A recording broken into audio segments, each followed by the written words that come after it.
Welcome to my channel Deepti Deepawal. NCERT का Hindi grammar हम कर रहे हैं, जिसमें हमने वाच्य भेद और वाच्य परिवर्तन स्टार्ट कर दिया था। इसके पहले हमने वाच्य भेद और वाच्य परिवर्तन के बारे में जानने से पहले हमने कर्ता और क्रिया के बारे में बहुत अच्छे से जाना था, क्योंकि वाच्य भेद करने के लिए और वाच्य परिवर्तन करने के लिए कर्ता के बारे में और क्रिया के बारे में पता होना चाहिए कि कर्ता क्या करता है और क्रिया क्या करता है। तो यहाँ पर हमने इतना तक किया था और हमने वाच्य का भेद जाना था कि कितने इसके पार्ट्स होते हैं। तो वाच्य के दो होते हैं भेद, एक कृत्य, एक कर्ती वाच्य होता है और एक अकर्ती वाच्य होता है। तो देखिए, अकर्ती वाच्य जो होता है इसके भी दो भेद होते हैं, जो कि मैंने इसके पहले भी आपको हमने इसके पहले जो वीडियो किया था उसमें बताया था। तो अकर्ती वाच्य का दो भेद कौन सा होता है? कर्मवाच्य और भाववाच्य, ये इसके दो भेद होते हैं। और हमने ये भी जाना था कि एग्ज़ाम में सिर्फ 3 ही आते हैं। यहाँ पे तो 4 हैं, 4 नहीं, यहाँ पे 1 2 हाँ 4 हैं, सॉरी। तो हम एग्ज़ाम में सिर्फ हम 3 पढ़ना होता है। हम एग्ज़ाम के लिए एक कर्मवाच्य, एक भाववाच्य और एक कर्ती वाच्य, क्योंकि अकर्ती वाच्य का ऑलरेडी 2 पार्ट्स होता है, तो कोई कन्फ्यूज़न ना हो, इसलिए हमें 2 ही इसके पार्ट्स को पढ़ना होता है और कर्ती वाच्य को पढ़ना होता है, क्योंकि इसके पार्ट्स दिए हुए हैं, तो जो इसमें होगा वही इनमें होगा। तो इसलिए हमें बस इन तीनों को ही एग्ज़ाम के लिए पढ़ना पड़ता है। ठीक है, तो चलिए हम स्टार्ट करते हैं। एग्ज़ाम्पल के जरिए इन्हें अच्छे से जानेंगे। अगर एग्ज़ाम में इसे छांटना आ जाए, इसका परिवर्तन करना आ जाए, तो आप कैसे करोगे।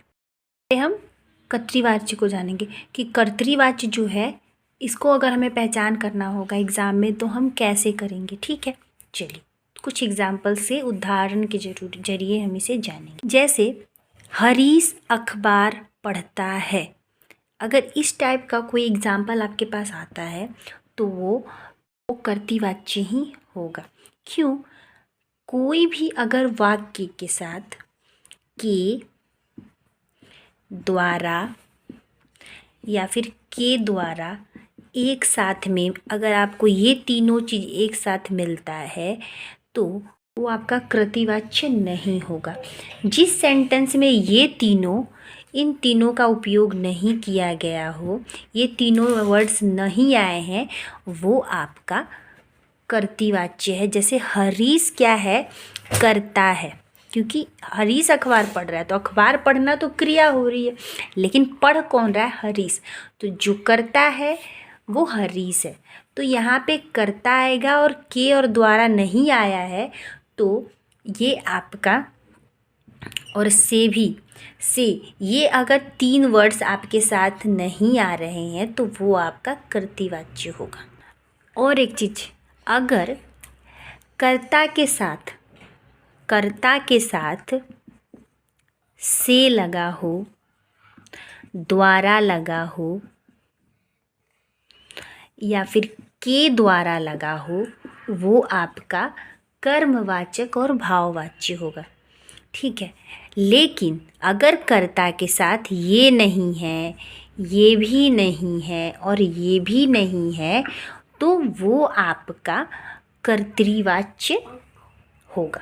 ठीक है, उसी तरह देखिए, हरीश अखबार पढ़ता है, तो वहाँ पे कुछ भी नहीं है, सीधा हरीश अखबार पढ़ता है, तो ये आपका कर्तृवाच्य है। जैसे देखिए, यहाँ पे एक सेंटेंस है, हरीश से अखबार पढ़ा जाता है। ये रहा आपका कर्ता, हरीश करता है क्योंकि वो अखबार पढ़ रहा है। से, अब यहाँ देखिए से आ गया, कर्ता के साथ से आ गया, तो ये कौन सा वाच्य होगा? अब देखिए, अब ये तो हमें कन्फर्म हो गया। कर्तृवाच्य पहचानना बहुत आसान है, सीधा है कि यहाँ पे करता है और क्रिया कर रहा है, तो वो आपका कर्तृवाच्य हो गया। जैसे हरीश अखबार पढ़ता है, कुछ भी नहीं था इसके बाद, ना से द्वारा था ना के था, जो भी था, इसलिए ये कर्तृवाच्य। लेकिन हरीश से अखबार पढ़ा जाता है, हरीश के द्वारा अखबार पढ़ा जाता है, या हरीश द्वारा अखबार पढ़ा जाता है, जो भी ये तीनों में से कोई भी सेंटेंस अगर आपके सामने आता है, कर्ता के बाद से के द्वारा लग रहा है, तो वो आपका कर्मवाच्य या फिर भाववाच्य होगा।